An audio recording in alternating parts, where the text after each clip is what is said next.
Mkururo wa mashambulizi ya Urusi yawaua watu 6 Ukraine. Na kiongozi wa kanisa Katoliki duniani Papa Leo wa 16 ataka machafuko ya baada ya uchaguzi yasitishwe Tanzania. Habari kamili. Jerusalem. Israel imesema imepokea miili ya mateka 3 kutoka kwa wanamgambo wa Hamas kama sehemu ya mpango wa kubadilishana wafungwa na mateka ulioko chini ya makubaliano ya kusitisha vita yaliyosimamiwa na Marekani. Msemaji wa wizara ya afya ya Israel amesema kuwa miili hiyo imewasili katika kituo cha kitaifa cha uchunguzi kwa ajili ya utambuzi na uchunguzi wa mazingira na sababu za vifo. Wanamgambo wa Hamas wamesema wameipata miili hiyo katika njia mojawapo ya kuelekea kwenye mahandaki ya kusini mwa ukanda wa Gaza. Wanamgambo hao walikuwa wakiwashikilia mateka 48 huko Gaza, wakiwemo 20 ambao walithibitishwa kuwa hai wakati makubaliano ya kusitisha mapigano yalipotangazwa. Tangu kuanza utekelezaji wa makubaliano hayo, Hamas imewaachia mateka wote waliokuwa hai na ikaanza mchakato wa kuiwasilisha miili ya mateka 28 waliofariki dunia. Israel inaituhumu Hamas kwa kujikokota katika zoezi hilo la kuirejesha miili hiyo, ila wanamgambo hao wanalalamikia ugumu wa kuifukua miili hiyo iliyofunikwa na vifusi vya majengo. Kiev. Urusi imerusha msururu wa droni na makombora kuelekea Ukraine usiku kucha na kusababisha vifo vya watu 6 wakiwemo watoto 2. Kulingana na maafisa, mashambulizi hayo pia yamesababisha kukatika kwa nguvu za umeme kwa makumi kwa maelfu ya watu. Watoto hao walikuwa wavulana 2 waliokuwa na umri wa miaka 11 na 14, kulingana na shirika la haki za binadamu Ukraine. Mashambulizi hayo ya Urusi yamesababisha kukatika kwa umeme katika eneo zima la Donetsk mashariki pamoja na karibu nyumba 58,000 katika eneo la Zaporizhia kusini. Rais wa Ukraine Volodymyr Zelensky amesema mashambulizi hayo ambayo yaliwajeruhi dazeni ya watu yanaonyesha kuwa lengo la Moscow ni kuwadhuru raia na kutangaza kuwa taifa lake limeongeza ulinzi wake wa angani. Urusi lakini inakanusha kuwalenga raia katika mashambulizi yake. Urusi imekataa mwito wa Marekani wa kusitisha vita vyake nchini Ukraine vilivyodumu kwa karibu miaka 4 na badala yake kuendelea na operesheni yake ya ardhini na kuanza upya mashambulizi yake dhidi ya gridi ya umeme ya Ukraine. Unaendelea kuisikiliza taarifa ya habari za ulimwengu kutoka idhaa ya Kiswahili ya DW hapa mjini Bonn. Kabul. Tetemeko la ardhi lenye uzani wa 6.3 kwenye vipimo vya Richter limepiga Afghanistan usiku wa kuamkia leo na kusababisha vifo vya watu 7 na kuwajeruhi wengine 150. Idadi hiyo inatazamiwa kuongezeka.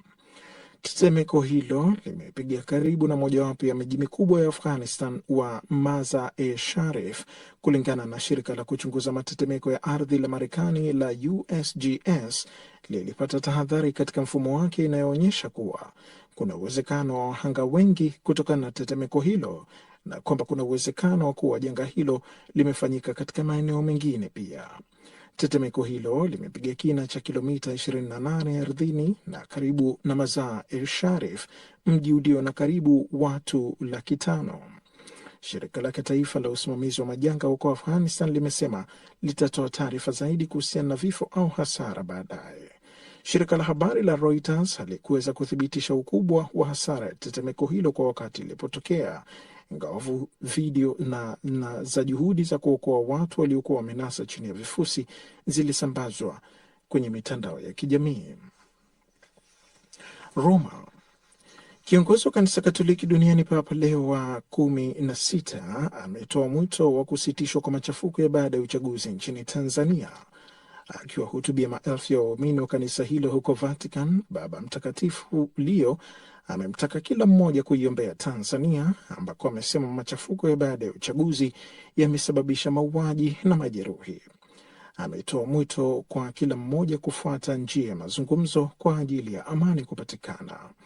Mgombea urais wa Chama cha Mapinduzi CCM Samia Suluhu Hassan ndiye alitangazwa mshindi wa uchaguzi huo akijikingia karibu 98% ya kura, wakati ambapo upinzani unasema mamia ya watu waliuawa na vikosi vya usalama. Hafla ya kumwapisha rais huyo mteule imepangiwa kufanyika baadaye hii leo. Na msikilizaji, kufikia hapo ndipo ninapofika mwisho wa taarifa hii ya habari za ulimwengu kutoka hapa DW, mtu na mazingira. Mmomonyoko wa udongo na kupungua kwa rutuba ya ardhi ni changamoto kubwa katika maeneo mengi ya Tanzania, hususan kwenye mashamba ya wakulima wadogo. Tafiti za hivi karibuni kutoka Baraza la Taifa la Usimamizi wa Mazingira NEMC zimeonyesha kuwa kutumia mimea asili ikiwemo nyasi, vichaka vya asili na miti ya asili yenye mizizi mirefu na imara ni njia yenye gharama nafuu na endelevu ya kulinda udongo katika maeneo mengi ya vijijini. Mizizi ya mimea hiyo hupunguza kasi ya maji yanayotiririka juu ya uso wa ardhi na kuongeza uwezo wa udongo kufyonza na kuhifadhi maji. Ripoti ya watafiti katika jarida la Plant Ecology ya mwaka 2024 imeonyesha kuwa kuongeza kiwango cha mimea kufunika ardhi hupunguza kwa kiasi kikubwa mmomonyoko, huku zikiboresha miundombinu ya afya ya udongo kwa muda mrefu. Kutokana na ushahidi huo, wataalamu wanashauri jamii kuwekeza zaidi katika urejeshwaji wa mimea asili kama mkakati wa kupambana na mabadiliko ya tabia nchi, kulinda rasilimali ardhi na kuboresha ustawi wa jamii vijijini. Je, mpango wa serikali ya Tanzania ukoje? Sera ya Taifa ya Mazingira inalenga kuhakikisha jamii zetu zinarejesha uhusiano wa karibu na mimea ya asili. Hii ni kwa sababu ndio ngao kubwa kabisa ambayo huwa inasaidia kulinda ardhi dhidi ya mmomonyoko wa udongo. Mimi ni Alex Mchomvu, karibu, na leo tunamulika mpango wa serikali ya Tanzania wa kutumia mimea asili ikiwemo miti ya asili ili kukabiliana na hali hiyo kupitia Sera ya Taifa ya Mazingira, yani Environmental Management Act, ambayo inatoa miongozo ya kulinda rasilimali za mazingira na kusimamia matumizi endelevu ya ardhi, misitu na vyanzo vya maji. Katika vijiji vingi nchini Tanzania, wakulima wameshuhudia mashamba yakisombwa na maji ya mvua na rutuba kupotea. Lakini je, sauti za wakulima wa kawaida zinasema nini kuhusu nafasi ya mimea ya asili katika kulinda ardhi na maisha yao ya kila siku? Paulo Lulilo, Maria Makoe na John Mtesigwa ni wakulima kutoka nchini Tanzania. Kwanza kabisa, mmea wa asili una faida nyingi. Mojawapo ni kuzuia mmomonyoko wa udongo. Hilo ni la kwanza. Lakini vile vile inamsaidia pia binadamu hata katika mambo mbalimbali kama masuala ya matunda. Inasaidia vile vile kulinda vyanzo vya maji, kwa maana vinapokuwa vimezungukwa na hiyo mimea vinalinda hata viumbe vingine mbali na binadamu vile vile katika hivyo vyanzo. Inaleta hali fulani ya kiikolojia katika ardhi ambayo ni sawa, ili ardhi ipate kuhema, ardhi isimame kama inavyotakiwa kusimama, yani kwamba inarekebisha hali ya udongo, mfano kusio kuna mmomonyoko wa udongo, inasaidia kuleta mvua, inasaidia katika vyanzo vya maji. Kwa mti kama mti ni ishara au kiashiria hali ya mazingira ikoje. Nipende kusema faida ambayo unaweza kuipata katika kupitia uoto wa asili. Mojawapo, uoto wa asili unasaidia katika uwepo wa mvua nyingi, lakini uoto wa asili unasaidia ile rutuba ya udongo usipate kuruzi sana ile rutuba yake.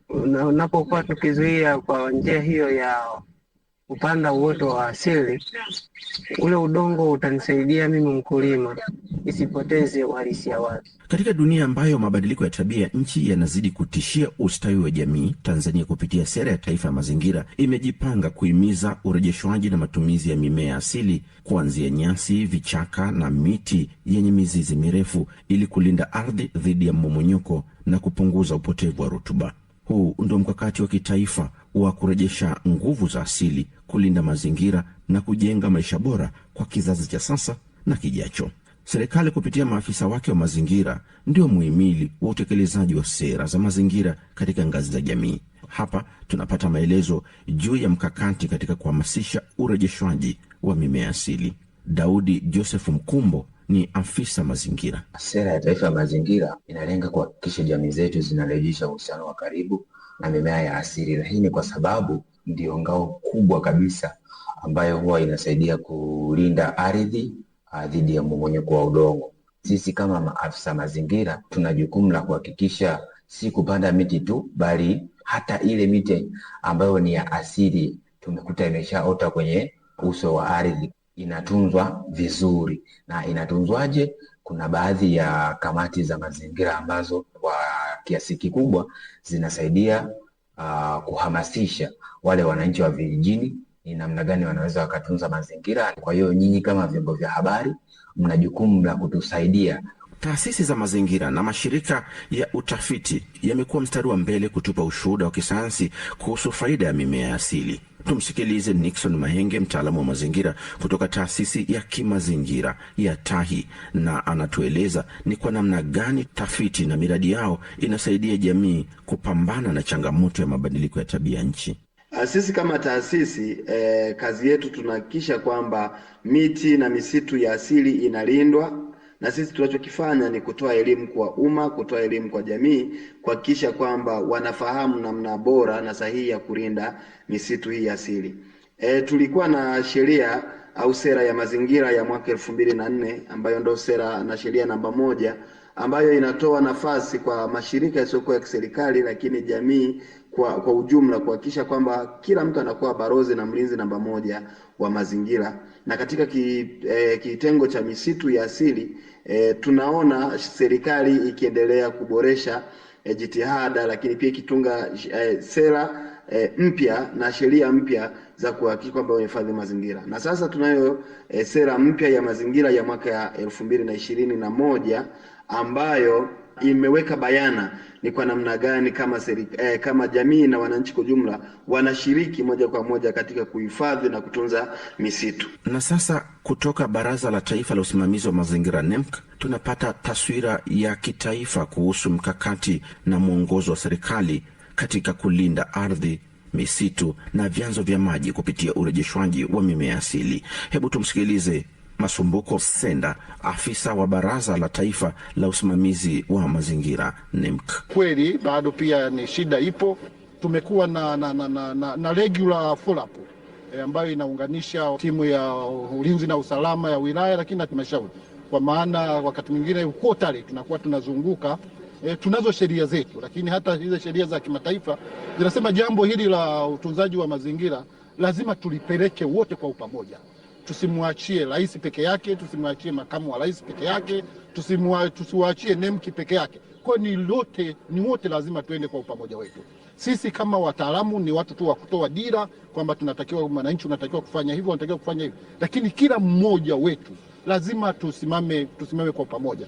Ni wazi kuwa suluhisho la mabadiliko ya tabia nchi si la serikali pekee, linahitaji nguvu ya pamoja. Lakini ili ndoto itimie, lazima kila mmoja awajibike kwa nafasi yake, kuanzia kwa mwananchi, maafisa mazingira, taasisi za mazingira na hata mamlaka zenyewe. Na elimu ya mazingira lazima iwe sehemu ya maisha ya kila siku kwa kila mmoja wetu.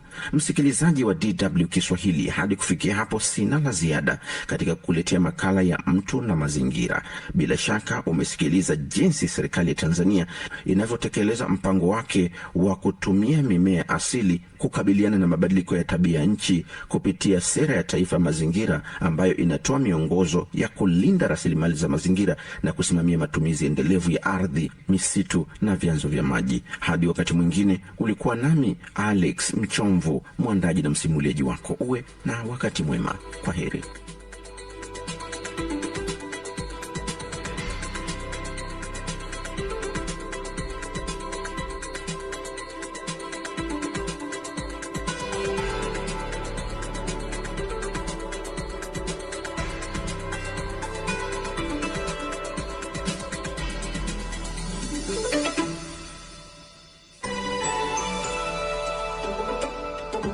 DW Vijana Tugutuke. Naam, karibu mpenzi msikilizaji wa idhaa ya Kiswahili ya Deutsche Welle. Tunazungumzia leo katika makala ya Vijana Tugutuke, tunazungumzia swala la ndoa zinazovunjika kabla ya mwaka mmoja. Ni wimbi ambalo limekuwa likionekana hapa Rwanda, na taratibu wanajamii wanahisi kwamba hali inazidi kuwa mbaya. Kwa mfano, mwaka uliopita 2024 2025, Mahakama Kuu ya Rwanda ilitoa takwimu ambazo zilikuwa zinaonyesha kwamba ndoa za watu ama ndoa 2764 za watu waliotaka talaka ziliamuliwa. Sasa hiki ni kiasi kikubwa kwa mujibu wa maoni ya wananchi kwamba haiwezekani mtu akafunga ndoa na mwenzie kabla ya mwaka mmoja wakapeana talaka. Takwimu zinaonyesha kwamba miongoni mwa wanandoa zinazovunjika ni vijana. Sasa jamii inajiuliza kulikoni? Katika kulidadavua hili nimepata bahati ya kuweza kuzungumza na vijana wawili. Mmoja ana habari ya kiupekee na katika makala haya pengine utakuja kuisikiliza. Kwa majina, mimi ni Leki Emma. Asante sana kwa kunikaribisha leo. Mimi naitwa Serenike. Asante. Labda nikianza na wewe Emma. Hili swala la ndoa zinazovunjika mara kwa mara hapa Rwanda kabla hata mwaka mmoja unalizungumziaje? Sione kama ni jambo zito ama ni jambo gumu. Ndoa kuvunjika kuna sababu tofauti. Kuna kitu naweza nikafunge ndoa na dada fulani ama dada anafunga ndoa na kaka fulani akilenga kitu fulani. Wakati anafunga ndoa, wakati anafika katika unyumba ama katika ndoa yake, anakuta kile alichokilenga hachipo. Celine, wewe ni msichana na tunavyojua ni kwamba katika utamaduni wa Afrika wasichana ndio wanaulizwa kabla ya kuanza mchakato wa kupendana. Inakuwaje mpaka unaamua kufunga ndoa na mtu kabla hujatambua kitu ambacho anamiliki? Kwa mfano, ana kiwanja, ana nyumba, ana pesa kiasi gani? Mbona hivyo ni vitu vya msingi na mnakwenda kule bila kuvijua, na mkifika kule labda hali inakuja kubadilika? Kitu yenye nahisi ni tatizo ni kwamba watu wengi siku hizi wanaoleka bila mapenzi ya ukweli, wanaoleka wakifata vitu, na wengine wanaoleka kabisa wakiwa na mapenzi, na wakifika kwa nyumba zao wanaanza mabwana zao wanaanza kuwanyima wakati. Saa zingine mwanaume anaweza kusema na kupea kila kitu, na kupatia chakula, hela, gali, unakaa kwa nyumba nzuri, yani uko na kila kitu, lakini anakosa kumpatia na wakati. Na wanawake wengine siku hizi wanaangalia vitu kuliko mapenzi. Naam, Emma, nadhani wewe ni kielelezo kizuri. Wewe uliyefika huko, uliyewahi kuwa na ndoa na baadaye ndoa ikavunjika. Umesitaja zile sababu za mwanzo, lakini hizo ni sababu ambazo wengi wamekuwa wakizitaja, lakini sasa hivi kutokana na ongezeko la kuvunjika kwa ndoa na taraka, wanahisi kuna vitu zaidi ya hivi ambavyo vimevitaja mwanzo. Kitu ambacho ni kwanza kinachukua nafasi ya kwanza kwa kuvunjika kwa ndoa ni kutotosheka na maisha unayoyapitia. Mama huyo ama bibi wa nyumba kutotosheka na maisha anayoyapita, ataanza cheza na mambo ya zinaa, ataanza toka nje ili apate yale maisha ya kifahari anayoyaishi. Mimi nasema saa zingine wanaume nao wanaletea hao wanawake kugeuka, kwa sababu kunipa kila kitu, kunipa hela ama gari ama simu nzuri ama nini, sio kitu yenye nimefuata kwako. Mimi nimefuata mapenzi na kujenga nyumba yetu pamoja. Wakati wa zamani ama wakati wa kale tunasikia kama dada kuolewa alikwenda kwa shangazi yake, anampatia mashauri namna gani atakavyoishi. Hasa wakati wa sasa utafikiria binti ama dada fulani anajilea mwenyewe na anakamata maamuzi yake wakati hakupata malezi ya mwanzo. Mimi siko wale wanawake wenye wanaangalia hela. Siwezi kuangalia hela kwa sababu hela ni kitu yenye nakuja na inaisha. Lakini naamini hizo hela tukizitafuta pamoja, tukikuwa na mawasiliano, alafu tutafute hiyo hela pamoja, tutakuwa na furaha kuliko hata zile zenye nimekukuta nazo. Emma, Waswahili wanasema tusiandikie mate na wino upo. We mwenyewe umewahi kukumbana na changamoto ya kuvunja kwa ndoa. Labda tueleze ni wakati gani ambako ulianza kuona kwamba kuna cheche za hatari katika ndoa yako? Kwa mfano, wakati moja utakutana meza imeandaliwa, ila kwa ghafla unaanza ona mambo yamebadilika. Wakati mwingine utaanza sikuandaa chakula, ingia jikoni ukajipikie. Unaona hapo utaanza shakia kuna kitu fulani. Na kitu kingine, mwanzo akitafuta kwenda mahali fulani anakuambia samahani, leo nitakuwa mahali fulani. Ile wakati mwingine, wakati mambo yanaanza kubadilika, anakwenda bila kukuarifu na anaweza kalala huko. Ukiuliza kidogo, basi mimi ni mtoto tena wa kuchunguza na kulea. Inabidi sasa wewe ushuke chini, usipande juu, kwa sababu mtu ambaye ameanza kuwa na tabia hizo, ukipanda juu anaweza kukubomoa hata kichwa. Naam, msikilizaji wa DW, makala ni vijana tukutuke, na tunajaribu kudadavua lipi hasa tatizo ambalo linapelekea vijana sana sana ndoa zivunjike, kwa sababu takwimu za Mahakama Kuu hapa Rwanda zimeonyesha kwamba ndani ya kipindi cha mwaka 2024-2025 ndoa zaidi ya 2760 zilikuwa zimevunjika katika kipindi cha chini ya mwaka mmoja. Sasa najaribu kuzungumza na vijana kuweza kuona kulikoni, kwa sababu katika ripoti hiyo wao ndio wanasotwa kidole kwamba ndoa za vijana ndio zinavunjika sana. Kipi hasa ni tatizo katika swala zima? Serine, Emma katika mazungumzo yake ni kama anazidi kuwasota vidole wasichana ama tuseme labda wanawake. Ni kweli kwamba matatizo kama hayo mnapofika nyumbani mnaanza kudharau kichwa cha familia kama ambavyo kidogo anajaribu kusema? Si wanawake wote.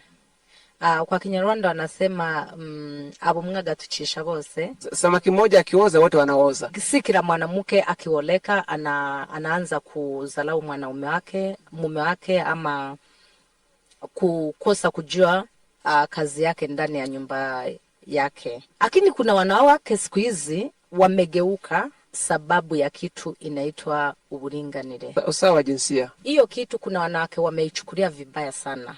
Labda niwaulize swali moja la mwisho na kila mmoja atajibu anavyopenda. Katika hali kama hii, nini hasa mnahisi kifanyike? Nikianza na wewe Emma. Kinachohitajika kifanyike, wakina dada na wavulana wafunzwe tena upya, wajue kama kuishi maisha ya ndoa si mchezo, ni tofauti na maisha kawaida.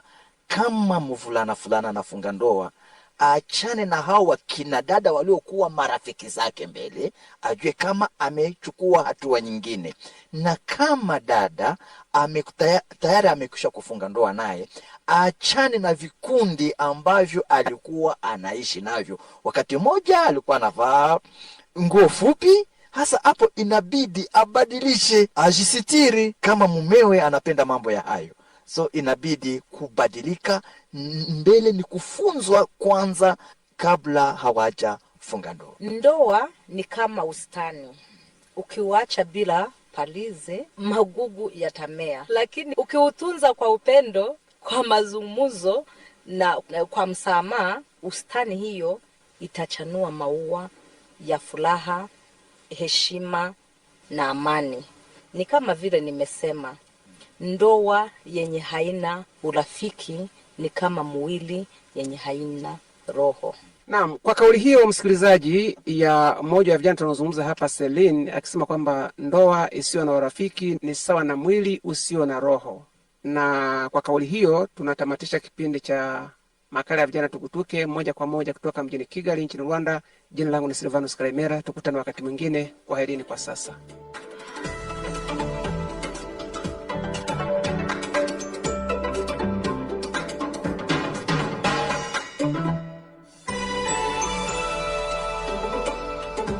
DW, jukwaa la manufaa.